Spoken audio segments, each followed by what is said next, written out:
Hola, profe. Es un gusto estar aquí con usted. Mi nombre es Jorge Pérez. Yo soy el instructor del laboratorio de acuacultura, piscicultura y tecnología pesquera. Entonces, este tema de crustáceos, pues lo he venido trabajando en distintos ámbitos, desde cosas de investigación, ¿verdad? En pesquerías, hasta pues ya cosas profesionales, ¿verdad? Como por ejemplo camaroneras. Voy a compartir la presentación. Por favor, me confirman si está disponible. Profe, ahorita me está cargando apenas.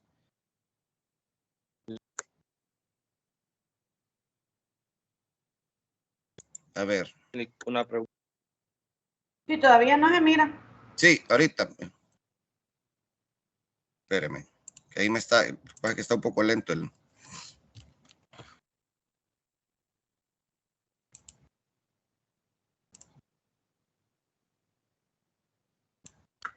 Porque mira que no puedo usar la compu porque Castro tiene internet. Profe, pero me dio el acceso a poder compartir, ¿verdad, profe? Sí. Espéreme, pues que me está. Le estoy dando a compartir y no me sale la opción, pero no me da para poder apretar el botón, fíjese. Sí, pero sí tiene para compartir. Bueno.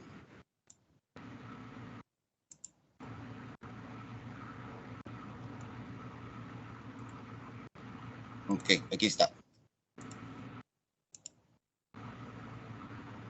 ¿La ven bien ahí? Sí, hoy sí. Hoy sí. Sí. Ok, perfecto. Listo. Entonces, bien, como les mencionaba, ¿verdad? Vamos a hablar del subfilo de crustáceos, ¿verdad? Que es un tema bastante interesante. Y vamos a ir viendo cómo nos relacionamos nosotros como biólogos con el estudio, la conservación y la explotación de los recursos que están relacionados a los crustáceos. Primero entender, chavos, de que existe aproximadamente un poco más de 67,000 especies de crustáceos.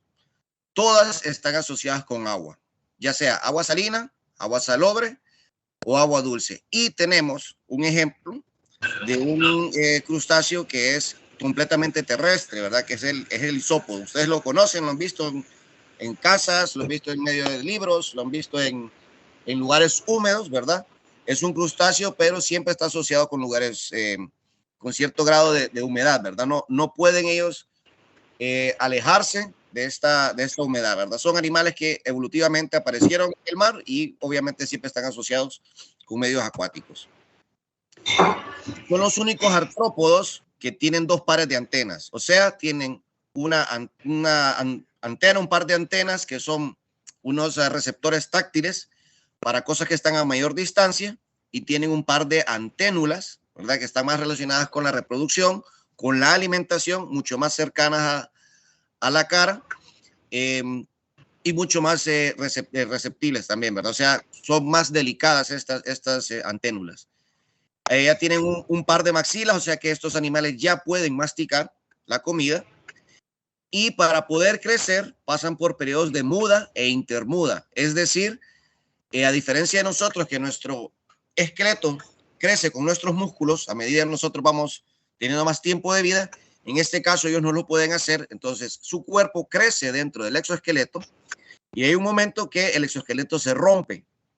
El animal sale de su exoesqueleto, ¿verdad? Y espera un periodo, a esto se le dice intermuda, en el que la quitina que lo rodea espera poder endurecerse y poder tener las mismas actividades como siempre. En este momento ellos son muy vulnerables a depredación, a canibalismo, incluso son vulnerables a ciertas enfermedades. Esto que ustedes están viendo ahí es una muda de un crustáceo en el laboratorio de acuacultura de una langosta de agua dulce.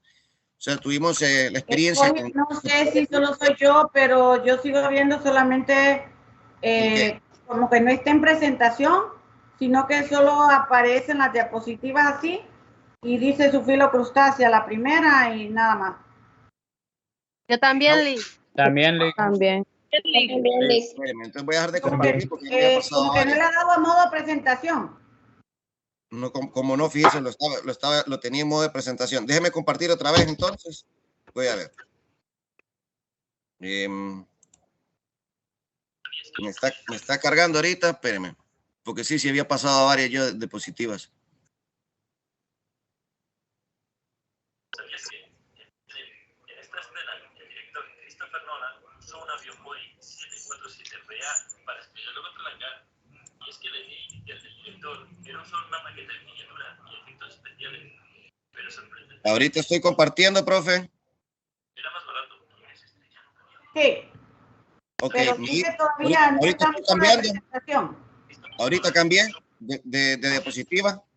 Para estrellarlo contra No. el hangar. A mí aún me sale subfilo crustáceo. También. Espérenme, Todavía un porque ya es algo entonces del Teams. Ok, voy a volver a intentar, chavos. Denme un momentito.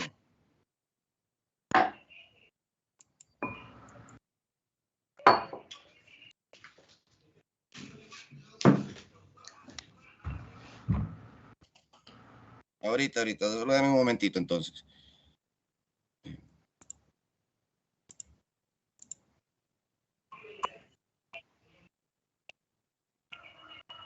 Le di de otra manera, está cargando ahorita, profe. Y es que, en Encanto, cuando Dolores aplaude, vemos que lo hace con sus dedos índices. Además, siempre que habla o canta, lo hace susurrando, ya que, como ella tiene el don del superoído, la hace especialmente sensible a los sonidos. ¿Sabías que en El Caballero Oscuro de la leyenda renace, Bruce no lleva máscara ya que considera a Batman su auténtica identidad y a Bruce Wayne su disfraz en público? ¿Sabías que Ahí, jóvenes. Ella Sparrow tiene un punto rojo en la mandíbula? Esto Aún no le. Aún no le. Ahí Ahora sí. sí, Ahora sí. Ahí. Ok, Licenciado. bien, sí. Ahí me tiró un error el Microsoft Teams. Me decía que estaba cargando una no sé qué. Y ahorita ya no me deja cambiar. Ok. Bien, entonces nos quedamos. Esto que les mencionaba, chavos, es un ejemplo de una muda. Cristian, ¿puede apagar su micrófono, por favor? Bien. Es una muda. Nosotros tuvimos la experiencia con esta langosta de agua dulce y las logramos reproducir y ir viendo el crecimiento que tenían, ¿verdad? Entonces, este crecimiento va a depender mucho de las condiciones del hábitat, ¿verdad? O sea, cierta temperatura, ¿verdad? Específica para su crecimiento, buena alimentación, bajas densidades, por ejemplo. Entonces, nosotros íbamos tomando, pues, tamaños, ¿verdad? Y capturas de todas estas intermudas que se iban dando semanalmente. Algo que tienen todos los crustáceos es que tienen en su ciclo de vida etapas larvarias, ¿verdad? Todas tienen la primera etapa larvaria conocida como nauplio, ¿verdad? Se le dice nauplio porque tiene un ojo naupliar, o sea, un ojo que solamente distingue luz de oscuridad. Es por esto que se consideran animales que se movilizan por fototaxis positiva, o sea, es decir, se van a movilizar siempre en dirección de la luz. Entonces tienen migraciones diarias hacia la superficie cuando ven el sol, ¿verdad? La luz solar. Y cuando ya es de noche, normalmente pues hace una migración hacia la parte de abajo del cuerpo de agua. Este es un ejemplo de lo que se da en la pesca en Japón. Lo que hacen los pescadores es que ponen un foco bastante fuerte. Atrae a muchas larvas, ¿verdad? Entre ellas las de los crustáceos. Estas larvas como son parte del plancton, ¿verdad? Son la base de la alimentación en el ecosistema.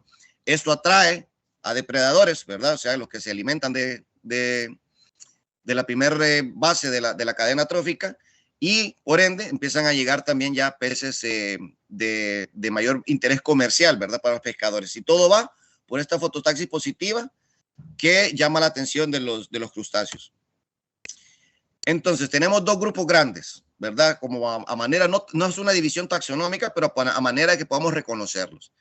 Tenemos primero los decápodos, que son los que tienen 10 patas, y en estos se subdividen en los que tienen abdomen largo y los que tienen abdomen corto. ¿Okay? Los de abdomen largo son todos los tipos de camarones y de langostas. Y los de abdomen corto son todos los tipos de cangrejos que ustedes se pueden imaginar. Además, hay otros que aunque a simple vista no parecieran ser crustáceos, lo son, han modificado su cuerpo, por ejemplo, los isópodos, que ya los conocen todos ustedes. Tenemos las pulgas de agua también.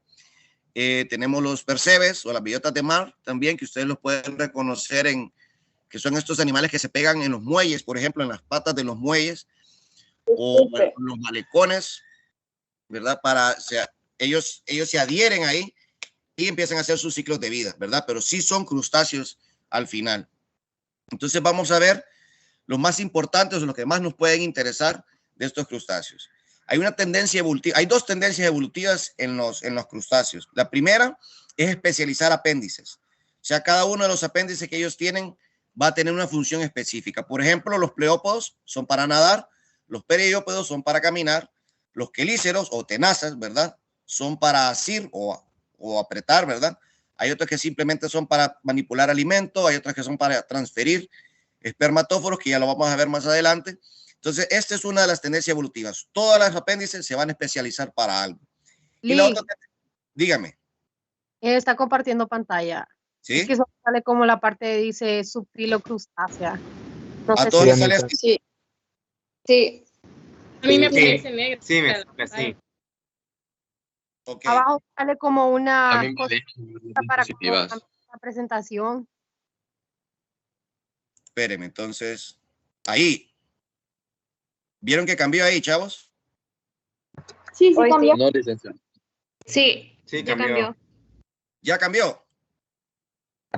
Sí. Sí, Ok. está en la 2, sí, ahora ya en la 3. Ok. Que me han dicho que sí se... A mí no me sale. Y a mí Pero me está sí tirando... sale. Ahorita está en la 8. un mensaje más, el Teams que hay un error, me está tirando. Sí, Error me de dio mi realidad. autorización para cambiarlo. Sí, pero ahí sí ya lo están viendo entonces, chavos. A mí me ¿En sale qué? taxonomía, Lick. Ahorita sí. Sí, ahora sí, la tendencia evolutiva general. Correcto, en ese estamos.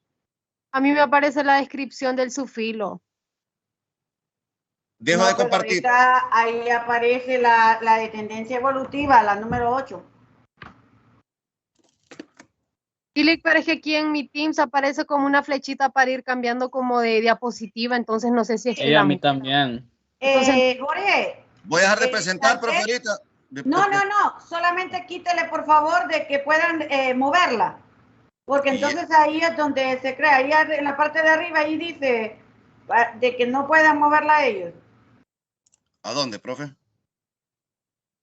Espérenme, voy a tomar el control a ver si me Sí, aparece. dele, sí. Ah, no, espérenme. Sí. Ajá, ahora quíteme el control otra vez y ya siga usted. Le doy entonces recuperar control, ¿verdad? Sí, exacto. Ok. Entonces, ¿lo ven ahí, chavos? La tendencia evolutiva general, ¿verdad? Ya, sí, ya le. Sí. Ok, porque me sigue tirando un mensaje de error, no sé qué será, sinceramente. Pero ahorita estamos en la 8. Yo todavía no logro ver nada. Estamos en la 8. Estamos en la 8, sí, correcto. Sí. Si quiere, trate de moverla para ver si se mueve a la 9. ¿Está, mire? Sí, se mira, Jorge. Ok, bien, sigo entonces, profe. Sí, el que no pueda ver, porfa, si se salen y vuelven a entrar para ver si Sí, es que hay probablemente problemas sí. ahorita en ti. Porque me está tirando, sí, como que hay un error, no sé si será una cuestión ya de la central de Teams. Bueno. Sí, ha de ser Team. Sí. Bien, entonces le mencionaba, chavos, que esta especialización, bueno, la primera tendencia evolutiva es especializar los apéndices, ¿verdad? Y la segunda es la pérdida de los segmentos intercalados, o sea, todos esos segmentos que ustedes ven en el abdomen, ¿verdad? Con el tiempo se van a ir perdiendo.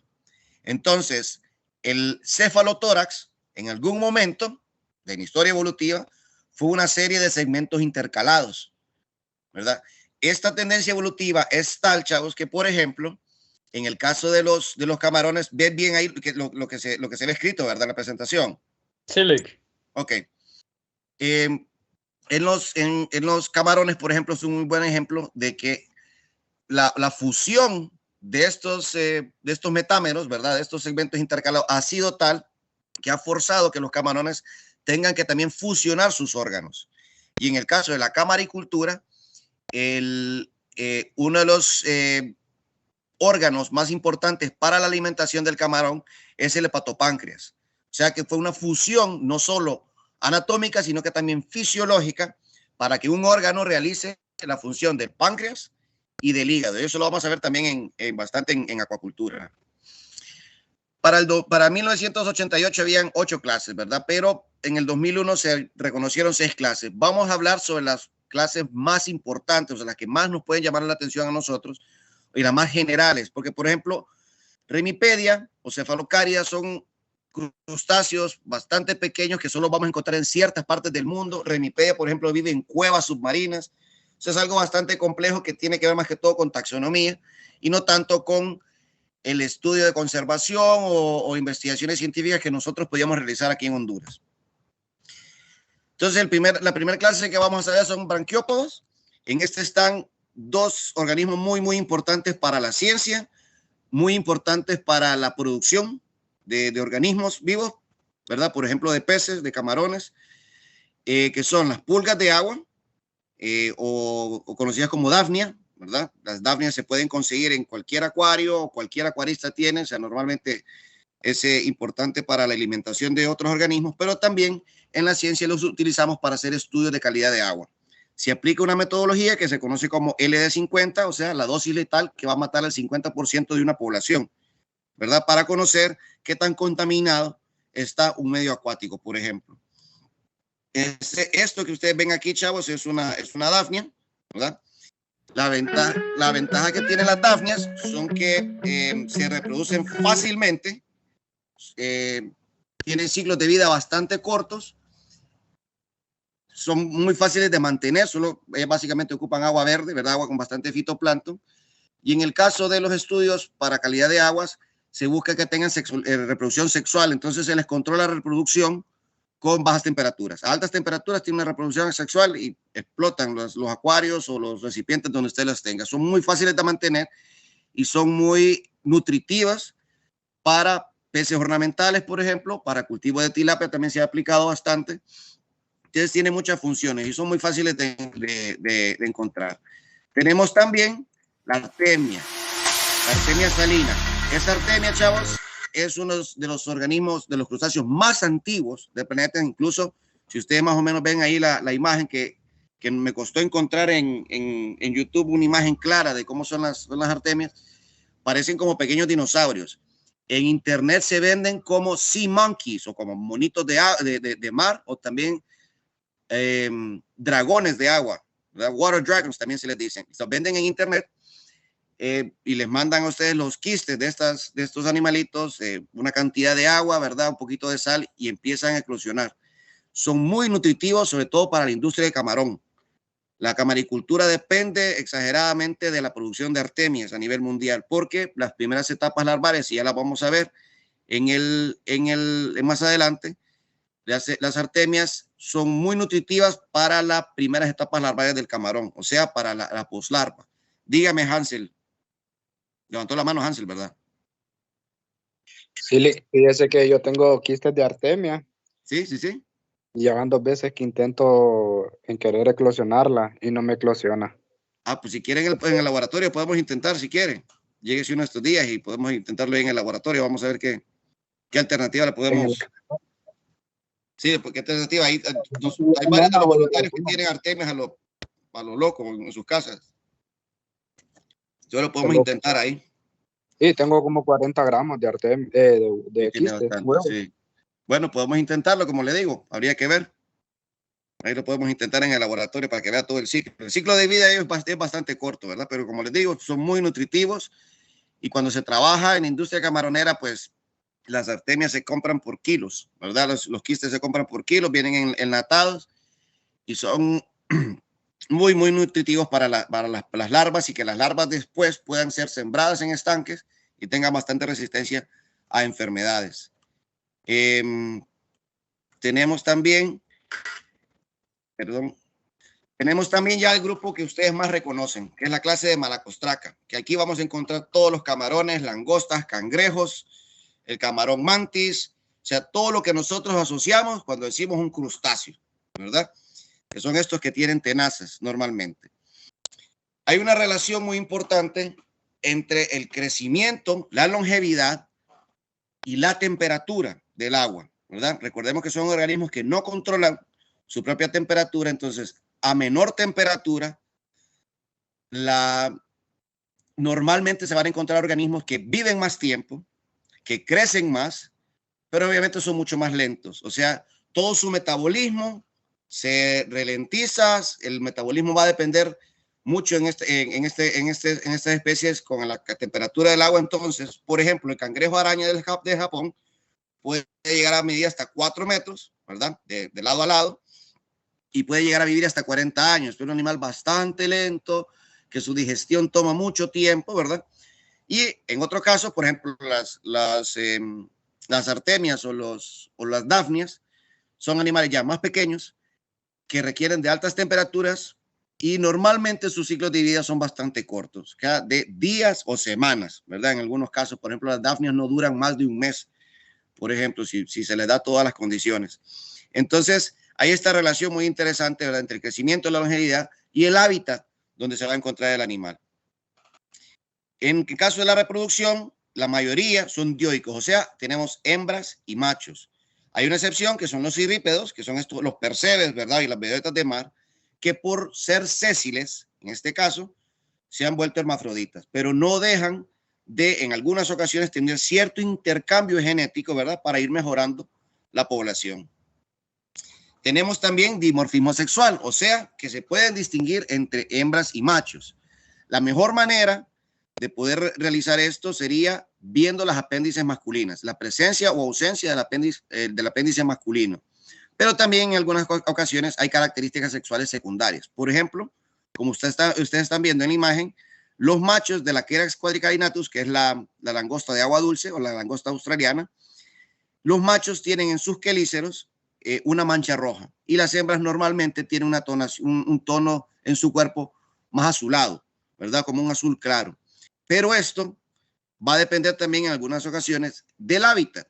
Y en todo caso, que este macho que nosotros estemos analizando no tenga tenazas, porque las pierden por depredación o las pierden por intentos de ser de carnívoros, ¿verdad? Perdón, de comerse entre ellos. Entonces algunas veces las pierden. Entonces, para que nosotros podamos identificarlos bien, tenemos que siempre buscar el apéndice masculina, ¿verdad? Que va a estar siempre ubicada en la base del quinto par de los periópedos, o sea, de la estructura que son para nadar, ¿verdad? En la base del quinto par vamos a encontrar esta apéndice masculina. Si está, es macho, si no está, es hembra. La apéndice masculina básicamente se ve de esta manera y sirve específicamente para traspasar o trasladar el espermatóforo. Recordemos que los espermatóforos son como unos saquitos de esperma en la que el macho se lo entrega a la hembra para que ella se pueda autofecundar, por decírselo así. Entonces, la manera más certera que podemos tener nosotros para identificar hembras de machos va a ser buscando el apéndice masculino, ¿verdad? En la reproducción presentan cortejo, ¿verdad? Y cópula. El cortejo en muchas ocasiones no se distingue tanto, ¿verdad? No es tan vistoso, pero sí yo sé que ustedes pueden reconocer a los cangrejos violín, que son aquellos que el macho tiene un quelícero mucho más grande y poco funcional, ¿verdad?, que el otro. En este caso, el cortejo, o sea, ese quelícero gigante sirve solo para cortejo. Sirve para indicarle a la hembra que ese macho tiene una buena genética, ¿verdad? Y el movimiento que ellos hacen como de movimiento que nosotros hacemos con la mano de venir, ¿verdad? Ese movimiento lo hacen específicamente como cortejo. La hembra decide con quién va a reproducirse. Me imagino que en este caso viendo la calidad o el tamaño de este quelícero, que como les digo no sirve para nada más que para la parte de cortejo. En el caso de las especies de agua dulce, se suprimen todas las etapas larvarias y las crías ya nacen teniendo forma adulta, ¿verdad? Esta supresión de etapas larvarias se da dentro del huevo, o sea, las etapas larvarias se dan dentro del huevo. Y esto es específicamente porque los medios dulce acuícolas normalmente son menos productivos que los marinos. O sea, hay menos cantidad de algas, hay menos disponibilidad de alimento. Entonces, la evolución hizo con estos organismos fue suprimir estas etapas larvarias, o sea, acortarlas dentro de un huevo, ¿verdad? Y ya permitirles a ellos salir siendo pues básicamente pequeñas langostitas o pequeños cangrejitos. Son bentónicos, o sea que están siempre en el fondo, ¿verdad? De hábitos crípticos, o sea que les gusta mucho encuevarse o meterse en lugares oscuros, ¿verdad? Y como ya habíamos dicho, las larvas son planctónicas, pertenecen al plancton. Algo muy importante de ellos es que son carroñeros, o sea que se aprovechan materia orgánica que cae al fondo para poder desintegrarla, ¿verdad? Pero también hay algunos que son omnívoros y otros que son filtradores. Eso es muy importante, esta labor que ellos hacen en el bentos, porque permite eliminar la materia orgánica que se está descomponiendo en exceso. Ok, ¿qué es lo que ocurre, chavos? Un cuerpo de agua, como por ejemplo ese dibujo que ustedes ven ahí. Todo lo que es el perifitón, todo lo que es el neuston, el fitoplancton, el zooplancton, el necton, todo eso en algún momento muere y cae al fondo. Entonces, las bacterias degradadoras, ¿verdad? Utilizan dos cosas para poder degradar cualquier materia orgánica. Una es altas temperaturas para poder reproducirse, y la otra, que es la más importante y bastante limitante, es oxígeno, para poder integrarlo junto con otros elementos a la materia orgánica y poder romperla en compuestos o elementos que son más básicos, ¿verdad? Pero este oxígeno lo extraen específicamente del medio. Entonces, esto es lo que ustedes recuerdan en química que se llamaba oxidación-reducción, el redox. Es exactamente lo mismo que ocurre. Entonces, ¿qué pasa? Cuando las bacterias tienen demasiada materia orgánica para degradar, toman el oxígeno del medio acuático y pueden hacer un medio acuático anóxico, eliminando así más vida, ¿verdad? Entonces, ahí es que aparecen entonces los crustáceos bentónicos, ¿verdad? Que cae un pez muerto, por ejemplo, entonces ellos lo degradan. Se lo comen, lo degradan. Cae materia orgánica muerta, por ejemplo, el plancton o algunas plantas acuáticas. Entonces, ellos se van a alimentar de eso y facilitan el trabajo para la bacteria. Entonces, es muy importante la labor ecológica que ellos tienen en los cuerpos de agua. Esta es una imagen, chavos, de un estudio en el que simplemente se analizaron las muestras de agua en el mar y después de todo el plancton que existía, pues los especialistas reportaron que 3 de ellos pertenecían a crustáceos, a larvas de crustáceos, o sea que son parte muy importante del plancton de cualquier medio acuícola. O sea, ustedes se hacen el análisis, sobre todo en el mar, y es muy seguro que vayan a ir larvas de crustáceos para que vean la cantidad que tienen ellos. Y ya lo vamos a ver cómo sirve esa reproducción, ¿verdad? Esa cantidad. Tienen depredadores, obviamente, para los de especies de agua dulce, las odonatas, ¿verdad? Las larvas de las libélulas normalmente son muy agresivas y son grandes depredadoras. Eso es un ejemplo que nosotros lo pudimos ver en el laboratorio. Veíamos a nuestras pequeñas langostitas que se escondían en las raíces de las plantas acuáticas y andaban las odonatas pues detrás de ellas, ¿verdad? Y vimos la interacción, ¿verdad? Y vimos la depredación por parte de las odonatas. Esas odonatas están especializadas para, pues básicamente comerse lo que se les ponga enfrente, ¿verdad? Peces, crustáceos pequeños. En el caso de los adultos, pues ya hay aves, anfibios, ¿verdad? Y peces, entre otros. O sea, tienen una serie de depredadores que los vamos a encontrar según el medio. En su comportamiento, vamos a ver que la mayor actividad o el pico de actividad lo van a hacer en la noche. Por eso es que ellos tienen hábitos crípticos, ¿verdad? Y también ellos no resisten altas densidades. Y hablamos de densidades, son animales por área, o sea, o animales por metro cuadrado, que es la unidad que normalmente trabajamos. Entonces, cuando se dan altas densidades, se presenta normalmente el canibalismo, ¿verdad? O sea, violencia entre ellos y unos se comen a los otros, sobre todo en estos periodos de intermuda en los que se vuelven bastante vulnerables. Entonces, cuando se trabaja con crustáceos, pues hay densidades específicas con las que se puede trabajar para evitar este canibalismo. Interesante y muy importante son las relaciones de simbiosis que tienen, ¿verdad? Las estaciones de limpieza que se pueden dar, sobre todo en los arrecifes coralinos. Ustedes recuerdan cuando vieron Buscando Nemo, ¿verdad? Que había un camarón en la pecera que se dedicaba a limpiar. Bueno, hay una serie de especies de camarones que se dedican a limpiar y a eliminar bacterias, eliminar restos de comida y eliminar parásitos que normalmente van a afectar la calidad de vida de los peces. Entonces es muy importante que se mantengan esta población de crustáceos en limpiadores en los arrecifes, ¿verdad? Yo ya les voy a contar una experiencia que tuvimos muy interesante con esto.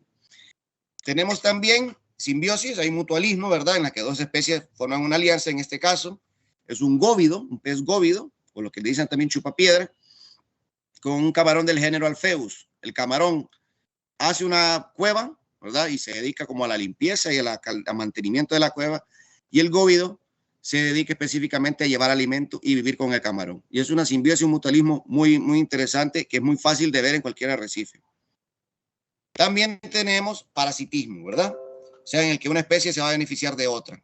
En este caso tenemos el isópodo Anilocra laticaudata, que es un exoparásito, o sea, se va a pegar normalmente en la parte de afuera del pez, consumir su sangre, o en algunas ocasiones también lo podemos ver que entra por las branquias de los peces, se adhiere a la lengua, se come la lengua de los peces y ellos funcionan como lengua. Estos parásitos solo van a afectar a peces, o sea, no hay ningún problema que nosotros nos comamos un pescado, por ejemplo, y que después de comer pescado nos fijemos que estaba el animal ahí adherido a su lengua. Esto no nos va a afectar a nosotros, pero sí afecta la calidad de vida del animal. Entonces, hubo una estudiante, la profe Carla, para cuando una sección de seminario de investigación, que hizo un estudio con este pez Yalatel, ¿verdad? En Puerto Cortés, viendo este tipo, o sea, la cantidad de parásitos que podían tener, de este tipo de isópodo parásito. Entonces, encontramos de que no había, eran muy pocos los ejemplares que capturamos de este pez que no tenían el parásito. O sea, eran muy pocos, no recuerdo cuál era el número. Y incluso encontramos hasta 2 parásitos funcionando como lengua, ¿verdad? Y una de las conclusiones que llegamos junto con la profesora Esther es por la cantidad grande de pez león que está en el Caribe ahora. Incluso esa vez nosotros logramos capturar un pez león así con anzuelo. Y cuando hicimos el análisis estomacal, encontramos 4 camarones que se había desayunado él. Muy probablemente de estos camarones que están en las estaciones de limpieza. Claro, el camarón está acostumbrado, el camarón de la estación de limpieza está acostumbrado a que un pez se le acerque para limpiarlo, ¿verdad? Un alimento muy fácil para el pez león. Entonces, todos esos estudios, ¿verdad? Se deberían seguir haciendo, tiene que haber interés por parte de algunos especialistas para ver qué tanto va a afectar esto, la calidad del arrecife, ¿verdad? Y subsecuentemente un recurso económico, que es el pez, ¿verdad? Un recurso pesquero, eventualmente cómo va a sufrir el hecho que hay un depredador de un crustáceo que antes no existía, ¿verdad? Entonces, muy interesantes los resultados que tuvo Eileen, se llamaba la muchacha. También esto se ha reportado aquí en Honduras, es una asociación entre la medusa bala de cañón, que se captura en la Mosquitia para vender, y un cangrejo de género Livinia.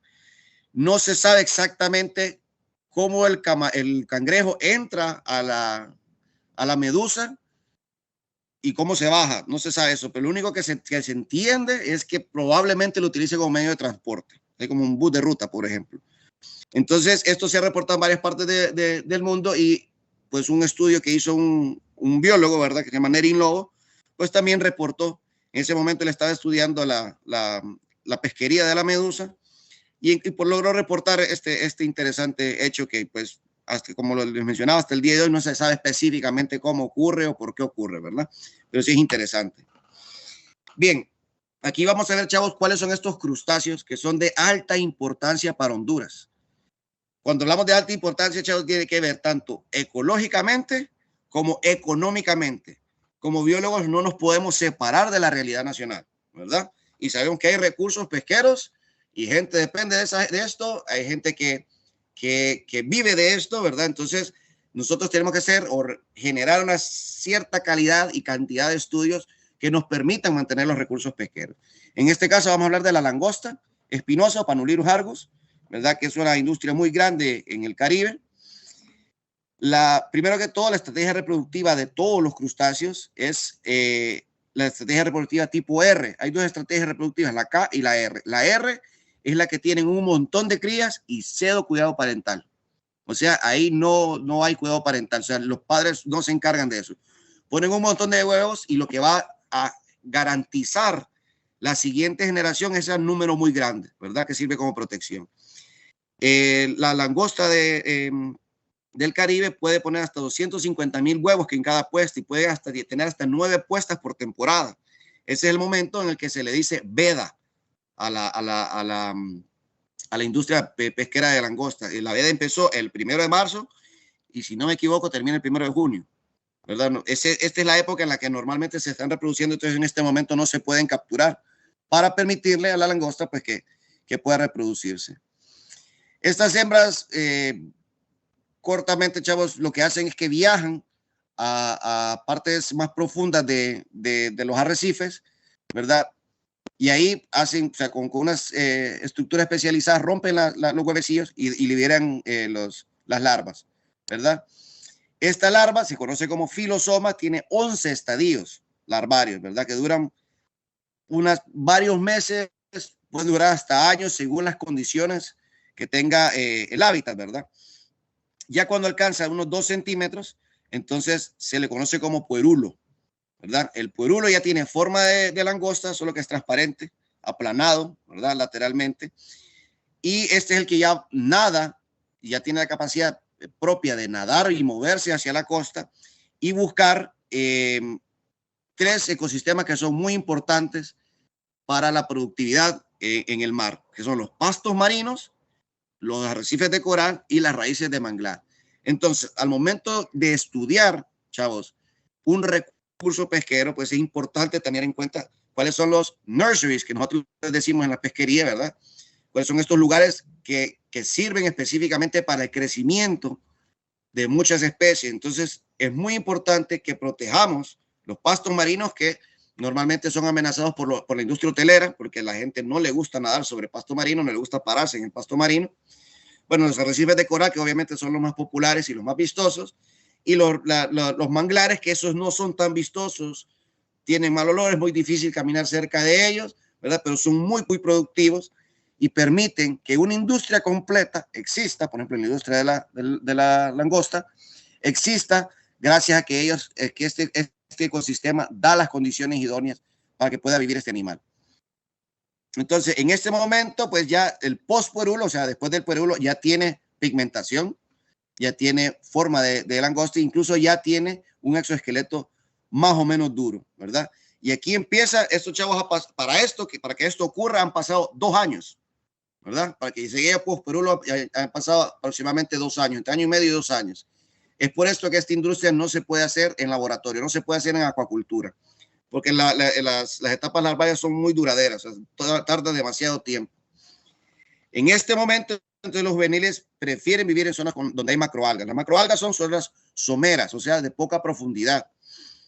Y esto lo pueden ver a ustedes, es muy fácil de verlo, sobre todo en islas de la bahía, ¿verdad? Con los arrecifes de islas de la bahía. Esto, por ejemplo, ¿verdad? Que se agrupan para tener mayor protección. Se agrupan normalmente, en ese caso era una esponja con un hueco, una esponja marina con un hueco, y pues andan buscando de qué alimentarse y protegerse. En este momento, chavos, este animal sufre de pesca ilegal.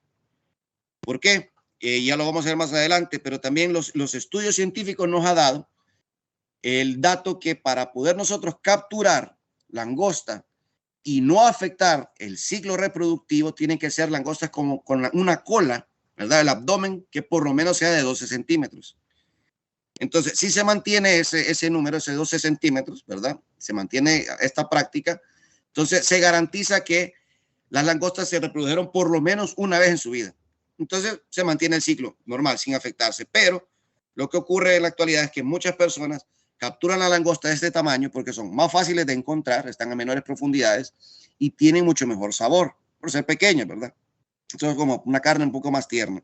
Entonces, son cosas que hay que evitar, ¿verdad? Ustedes lo pueden ver en los supermercados de Tegucigalpa, ¿verdad? Que yo que estoy acá, normalmente venden cola de langosta por debajo de los 12 centímetros. Es una pesca ilegal, ¿verdad? E incluso la empresa está entrando a un tema ilegal por comprar un producto que no tiene el tamaño que debía de tener. Esta es una cola, miren, de langosta. Normalmente así se ve cuando ya se le ha separado el cefalotórax, que ese cefalotórax no tiene ningún valor comercial, pero en este caso se incumplió la veda. Miren, esta es una fotografía que tomó la profesora Esther López, que es la maestra que van a tener ustedes en acuacultura. Un estudio que ella estaba realizando con langostas, ¿verdad? En barcos langosteros. Entonces, no se respetó la veda y se capturó una hembra que sí tenía el tamaño, pero que tenía huevos. Entonces, se perdieron esos 250,000 huevos que esa hembra pudo haber depositado al ecosistema, ¿verdad? Entonces, es muy importante mantener la veda y respetar ¿verdad? Estas especies cuando están en su época de reproducción, para mantener, para garantizar la industria, ¿verdad? Otra cosa muy importante en Honduras relacionada con los crustáceos es el cultivo de camarón. Y lo personal es una de las cosas que más me llaman la atención a mí, ¿verdad?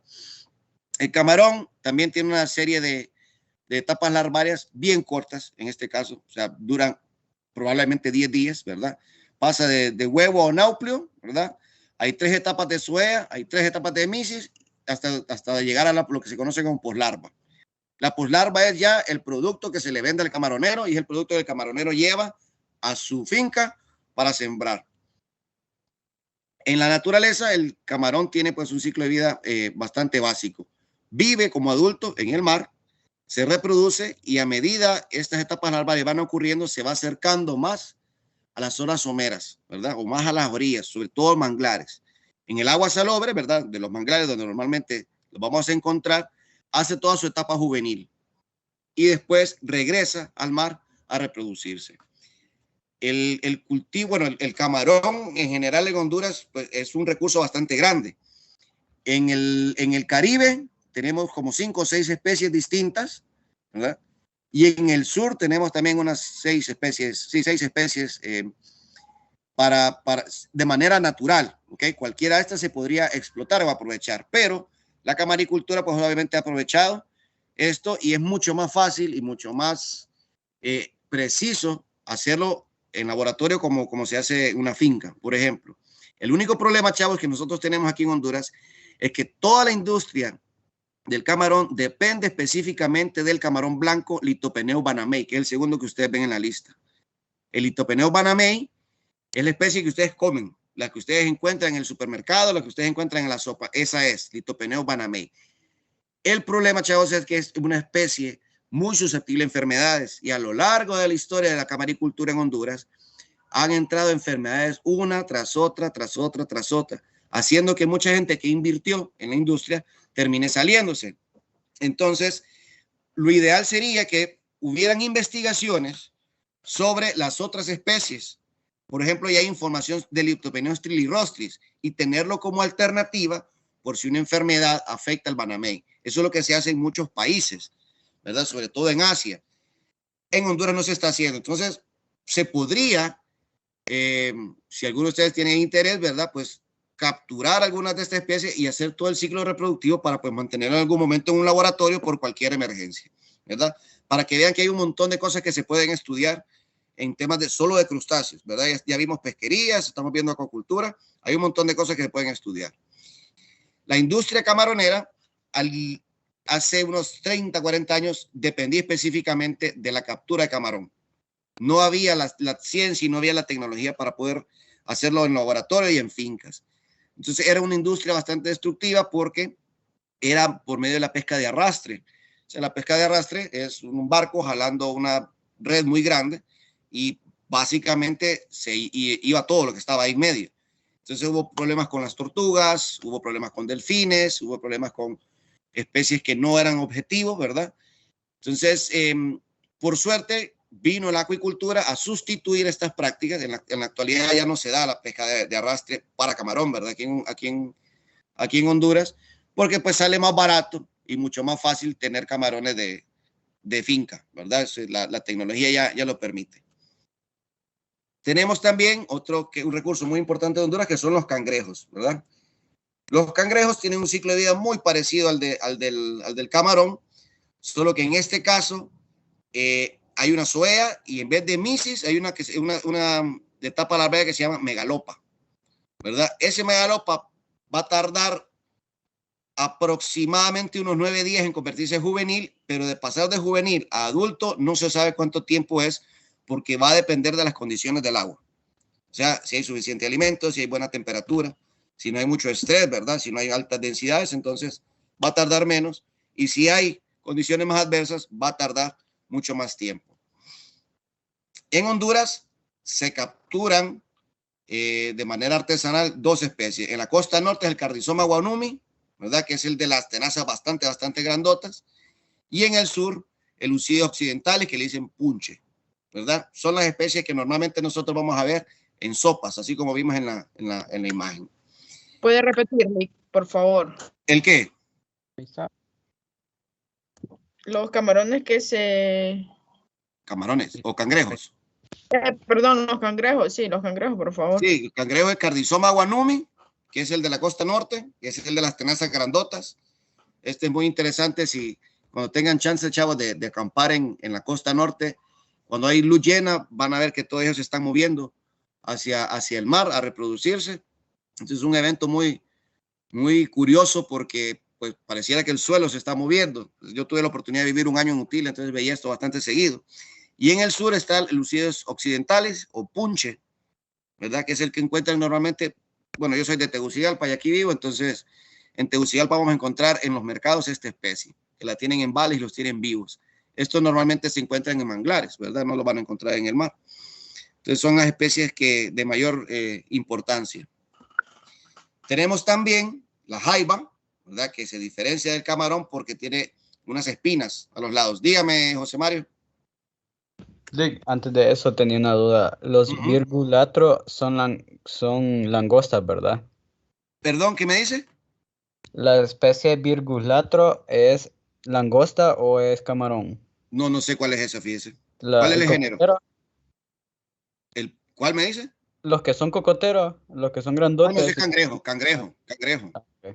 Sí, cangrejo, sí. Es más, y si usted se fija bien, el abdomen pareciera mucho al de un ermitaño. Es básicamente un ermitaño gigante, un cangrejo ermitaño gigante, básicamente. Sí. Dígame. Pero entonces el cocotero que dice no es Cardizoma. No. O sea, es que cuando usted me dice cocotero son los que comen cocos. Porque este no come cocos. Sí, es que yo lo digo por el tamaño, porque es que son bien grandes. No, es que hay una especie que le dicen cocotero, que creo que es de Madagascar, si no me equivoco, ahí tendría que revisar, que es el cangrejo más grande, que parece así como, o sea, una cosa salida de una película de terror, súper grande, y ellos sí comen cocos, o sea, se dedican a comer cocos. Estos están cerca de los manglares, cerca de los pastos marinos, simplemente comiendo materia orgánica que está ahí disponible, ¿verdad? Estos son los que escupen también, o sea, que ustedes van viendo que se van metiendo cosas a la boca y la van escupiendo como bolitas.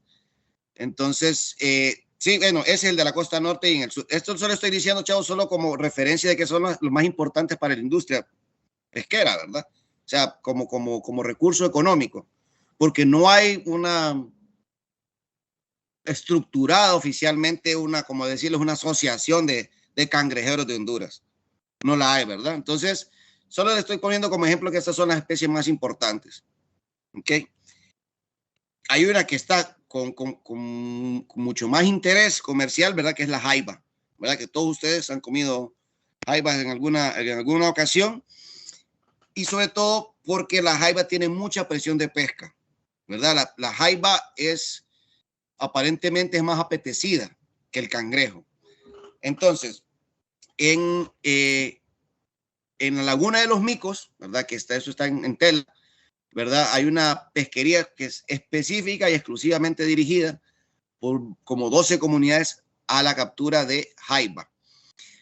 Esta presión de pesca ha provocado, chavos, de que la jaiba se empiece a reproducir. Antes la jaiba se reproducía con un largo de espina a espina de 12 centímetros. Ahora lo hace a la mitad, a los 6 centímetros.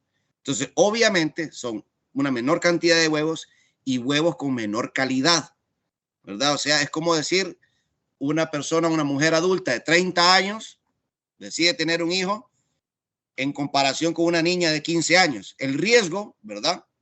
Para tanto la madre como para la cría va a ser de la niña de 15 años, ¿verdad? El mismo sentido tiene acá.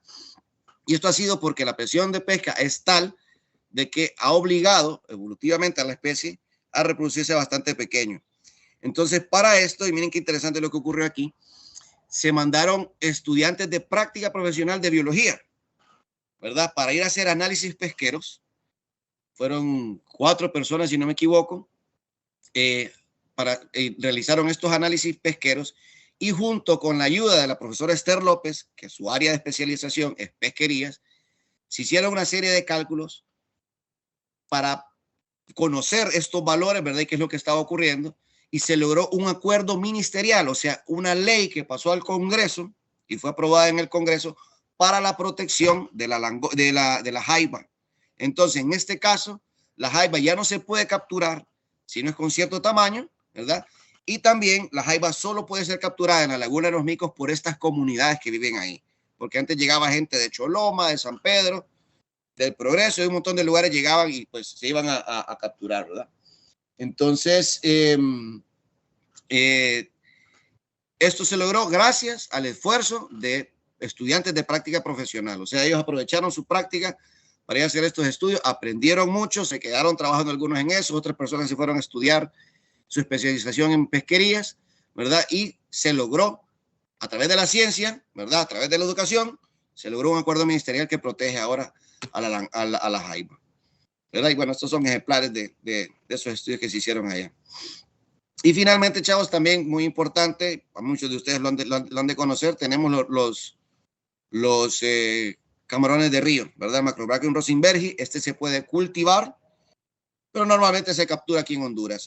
Ya hay intentos en la Universidad el Centro Regional del Sur, en el CURP, se puede ver que hay el doctor, no recuerdo el nombre de este doctor, que es biólogo, ha hecho intentos de reproducción, ¿verdad? Y lo ha logrado con Macrobrachium rosenbergi. La FAO lo recomienda, entonces es una alternativa. Pero aquí en Honduras se encuentra normalmente en ríos y ahí, pues miren, ustedes pueden ver que una hembra que tenía bastante huevos. Y ahí terminamos, chavos. ¿Tienen alguna pregunta?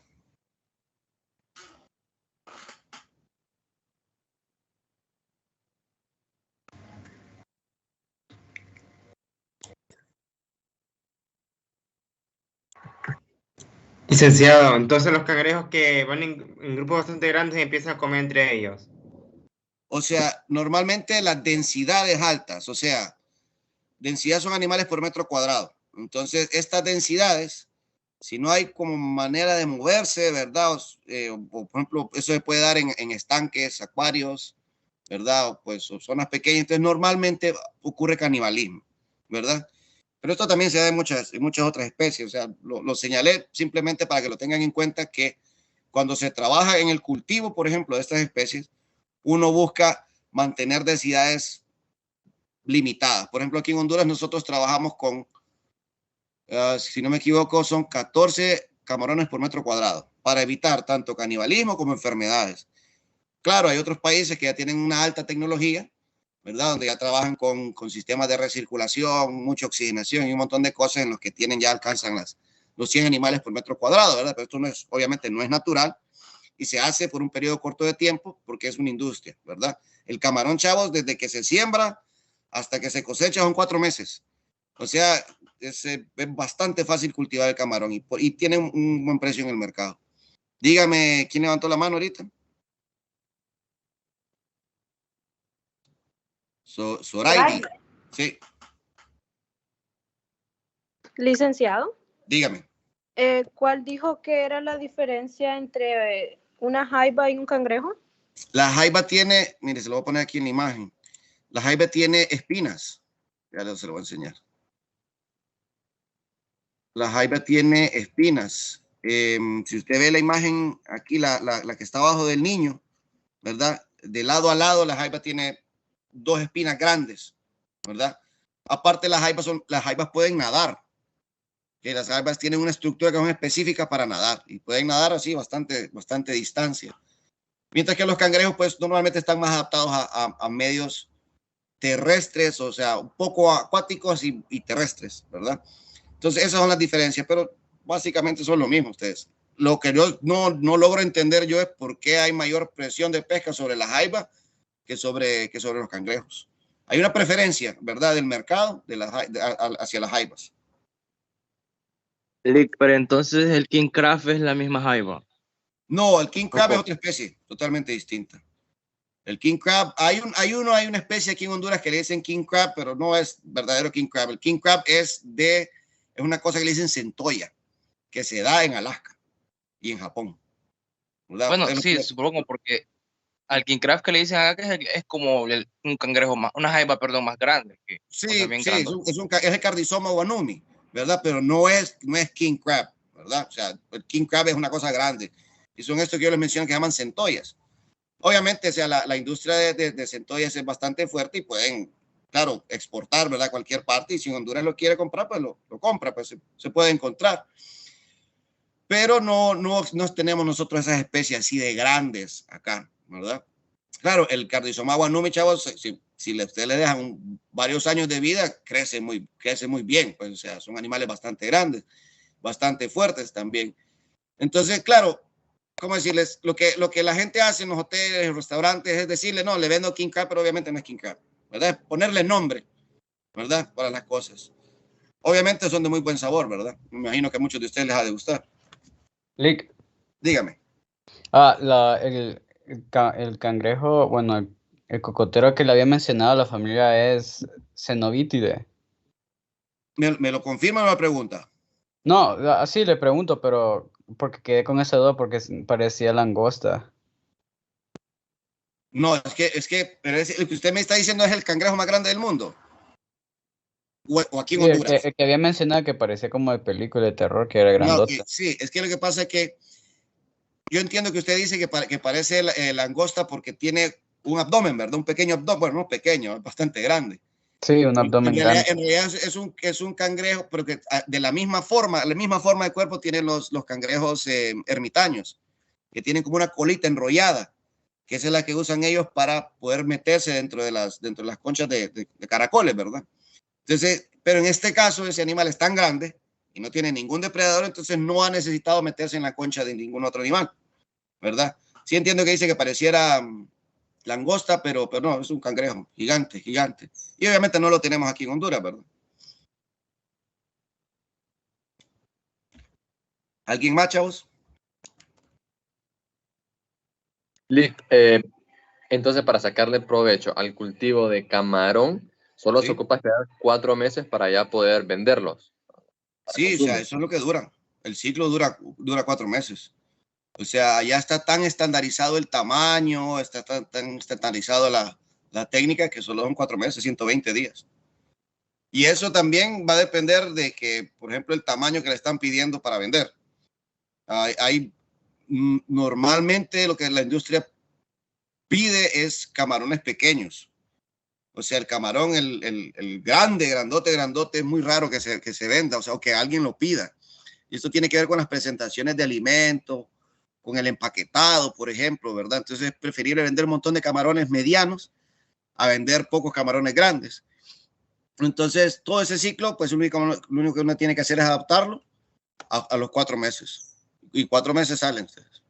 Es bien fácil cultivar camarón. El problema es que se trabaja con altas densidades, o sea, bajas densidades en Honduras, pero solo son como 14 animales por metro cuadrado, pero en extensiones grandes de agua. Entonces las enfermedades obviamente proliferan. Hay mucho robo también. Ese es casi el 50% de lo que se siembra sufre robo. Y eso ha sido de toda la vida, desde aquí en Honduras. Entonces, pero sí se ha estandarizado y Honduras es uno de los países que más comercializa camarón. Ahorita hay dos estudiantes de biología, fueron voluntarios de laboratorio que están haciendo su práctica en camaroneras. Entonces es una industria que siempre ha necesitado de biólogos, siempre ha necesitado de investigación, manejado normalmente por ingenieros agrónomos, ¿verdad? Pero no quiere decir que nosotros no podamos hacer nuestros aportes. Es una industria muy, muy bonita. A mí, por lo general, o sea, en general, a mí siempre me gustó mucho la camaronera. Yo estuve trabajando con 1 mes y medio cubriendo algo en una camaronera y lo disfruté bastante. Y lo único que es, obviamente, ¿verdad? El sol, los horarios que hay que trabajar, porque hay que entrar a trabajar a las 4 de la mañana, o a las 2 de la tarde uno ya está libre. Entonces, va a depender qué es lo que le guste, ¿verdad? Pero sí es una industria muy, muy fuerte que necesita mucha investigación. ¿Qué diferencia hay entre los camarones de acuerdo al hábitat, Jorge? De acuerdo al hábitat. Sí. Fíjense que en realidad, profe, la única cosa que los diferencia, los camarones, todos esos que salían y que están en el Caribe, que están en el Golfo, lo único que los diferencia es el rostrum, una estructura que ellos tienen en forma de sierra en la cara. Es lo único que los diferencia. Ahí todos funcionan igual. Lo que pasa es que el Itopeneo banamey, por alguna razón, alguien lo seleccionó y dijo, no, con este vamos a estudiarlo y este lo vamos a hacer en la industria. De ahí todos son iguales, profe, todos se comportan y las enfermedades son todas las mismas normalmente. También. ¿Y el tamaño? El tamaño el Litopeneo banamey es el que crece más rápido en poco tiempo, pero ahí todos tienen casi el mismo tamaño. En esta imagen, ya le voy a enseñar, en la imagen que estábamos de esta imagen, ahí están todas las especies, por ejemplo, que estaban aquí en el Caribe, y todos tienen el mismo tamaño, ustedes se fijan. O sea, lo que los diferencia a ellos son cosas muy, muy pequeñas. Obviamente, el de agua dulce ya tiene unas tenazas mucho más grandes, pero el de agua dulce pues ya no sufre presión pesquera, ¿verdad? Y saben todos iguales, chavos. O sea, se los digo, saben todos iguales. Lo único que la industria se dedicó solo con Litopeneo banamey. Entonces ahí está, pues, una oportunidad de tesis, ¿verdad? Dígame. Digo una pregunta, pero entonces la Litopeneus es una especie que se enferma demasiado rápido, pero se enferma por la explotación que le damos nosotros al solo pescar esta especie. ¿O es que su especie ya está? No, acuérdense que esa no es que se captura, se cultiva. El Litopeneo banamey se cultiva, ya no se captura en Honduras. Es más fácil, más barato. Pero ese, cultivarlo. pero ese que se cultiva lo hace en agua dulce o salobre. No, agua salada. Son organismos marinos. Se adapta a agua dulce. Nosotros hemos tenido, por ejemplo, en el laboratorio, pero es de agua salada. El problema es, chavos, de que son estas altas densidades, porque como lo que estamos haciendo es cultivo. O sea, yo no voy a tener un animalito, se va a tener un montón de animales para poder vender a la industria, ¿verdad? Entonces, estas enfermedades normalmente atacan y hemos tenido, si yo recuerdo, cuando empezaba yo a escuchar de cosas de camarón, estando muy pequeño, una enfermedad que se llama mancha blanca, que sacó un montón de gente en la industria. Hay camaroneras completas, chavos, que ustedes pasan ahí en el sur, donde están, que ya no tienen, o sea, están los estanques hechos con las estructuras y con todo, y nadie los trabaja porque fueron personas que perdieron todo su dinero por esa enfermedad. Entonces ahora se le da un mayor interés, ¿verdad?, a traer especialistas que puedan trabajar en la parte veterinaria.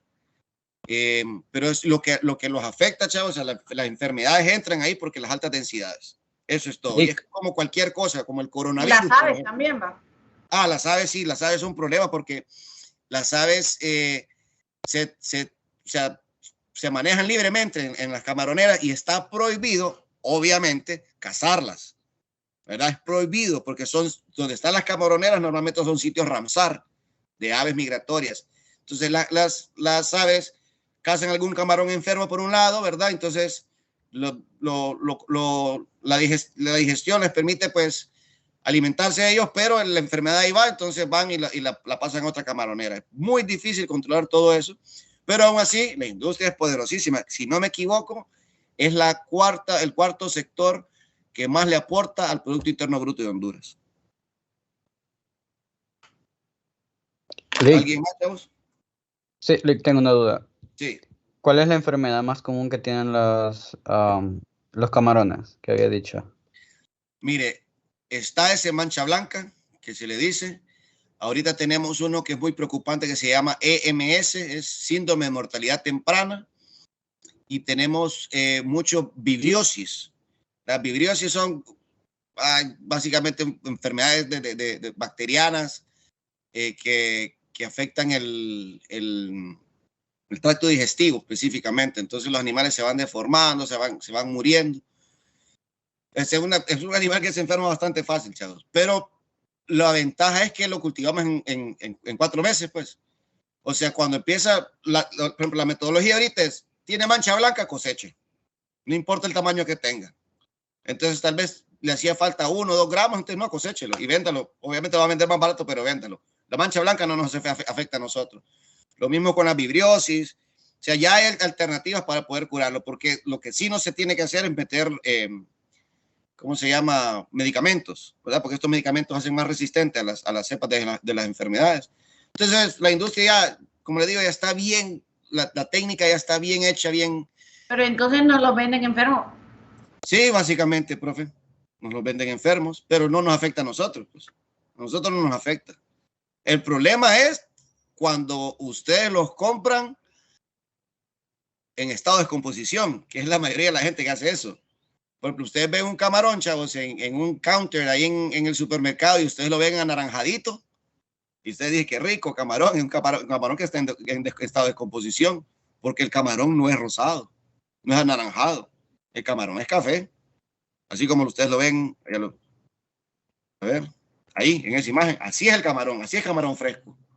Y casi nadie lo compra así. Sí, y casi nadie lo compra así, la gente lo compra rojito. Eso quiere decir que ya se está descomponiendo.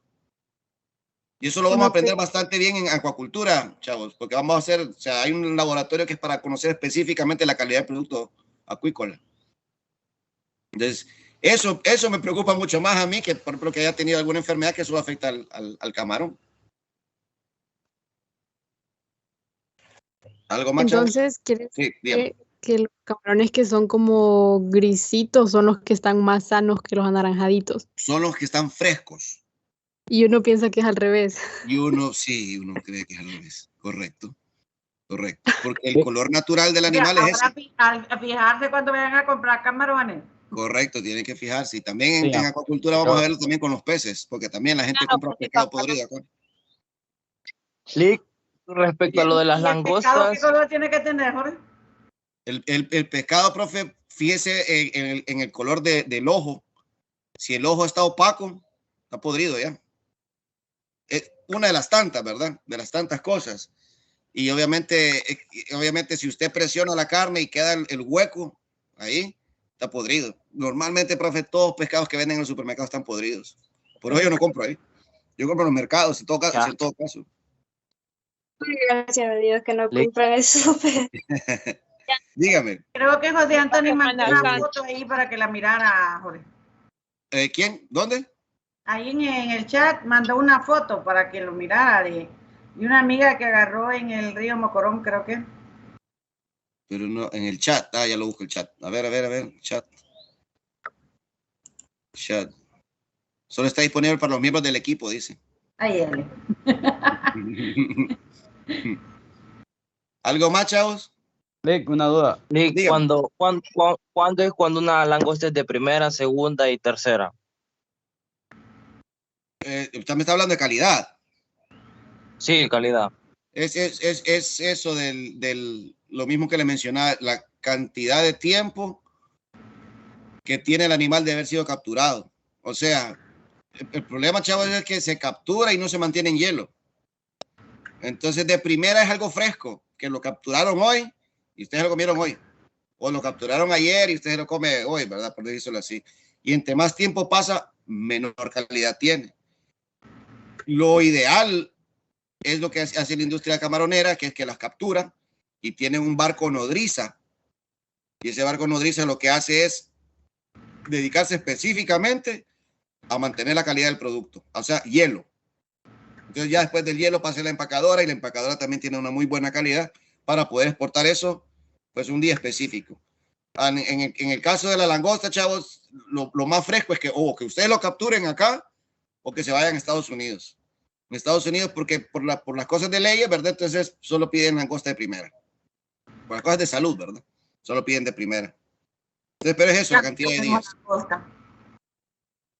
Tan rica que van. Dígame. Y en la industria de los camarones, digamos, en la investigación de así enfermedades, ¿hay algún bioquímico que les ayude o no? Lo que se trabaja mucho aquí en Honduras son con veterinarios.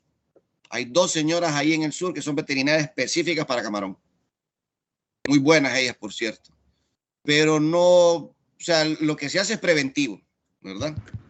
Se evitan las enfermedades, pero normalmente vienen enfermos ya los camarones. Es por las altas densidades, chavos. O sea, metan un montón de gente en un solo lado y la gente va a enfermar, ¿verdad? Como por ejemplo el coronavirus, ¿verdad?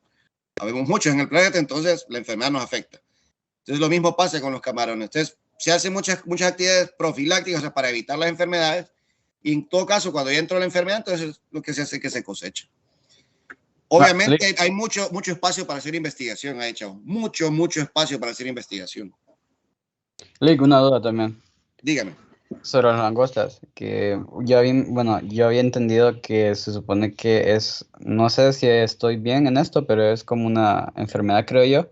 La langosta es una especie en sí de langosta que es azul y es la única. No, esa es pigmentación. Hay muchas, porque, o sea, la langosta del Caribe no va a tener esa pigmentación, la que nosotros tenemos acá. Pero existe una infinidad de langostas en el mundo, ¿verdad? O sea, y hay muchas que son de objeto de pesca. En Estados Unidos hay una industria muy grande de una langosta que tiene unos tenazas bastante grandes. Entonces, cada cierto tiempo aparece, por alguna cuestión de la genética, aparece alguna langosta que es azul. O sea, la de nosotros es color como moteado, pisqueado, ¿verdad? La de Estados Unidos es roja, completamente roja. Sí. Me mandó alguien aquí ahorita. Ah, enviaron la imagen, ya la estoy viendo. Sí, ya me está cargando la imagen. Eso es... ¿De dónde dijeron que es, chavos? De Río Mocorón. ¿Dónde es eso? Río Mocorón. La Mosquitia. Ajá. Bueno, miren, así viéndolo así, porque obviamente para poder identificarlo hay que pasar claves taxonómicas y todo eso, pero pareciera que fuera la australiana. Pero no sé, habría que verlo. Nosotros hicimos un estudio con unos estudiantes en la Mosquitia y muchas especies de crustáceos las dejamos solo en género, porque es muy difícil poder identificarlo y no tener las muestras, ¿verdad? Entonces, pero interesante. Llévenme a pescar ahí. ¿Algo más, chavos?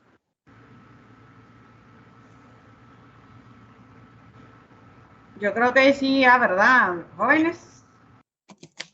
Dale. Solamente conmigo, Lick. ¿Cómo dice?